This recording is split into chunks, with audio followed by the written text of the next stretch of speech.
Hi, I'm Abby, one of the interior designers here at RG Decor, and my design tip of the day is going to be all about choosing light bulbs for your home. So when choosing light bulbs, there's two main things that you want to consider, and that is the kelvins and the lumens. Lumens are going to refer to the amount of light that a light bulb puts off. So the lower the lumens, the dimmer the light, higher the lumens, the more light it's going to put off. So here we have a light bulb with 250 lumens. So this is going to be a very low light, very common with Edison bulbs as you see here.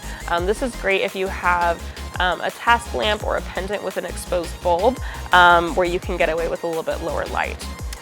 Middle of the road is going to be around 400, 800 lumens, pretty generic middle of the road lumen there. And then you can even go to a really high lumen if, say, you have a really dark shade, or if it's your only source of lighting in the room and you want to go for a higher lumen. This guy is actually 2,680 lumens. Now, kelvins are actually going to refer to the warmth or coolness of the light that it puts off.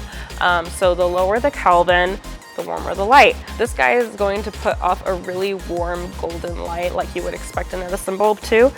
So it's actually only going to be at 2,200 kelvin. So if you're looking for a really warm light, that's going to be where you want to go. Or if you want a really cool light for your space, we would recommend going for a really high 5,000 kelvins that this guy's going to put off.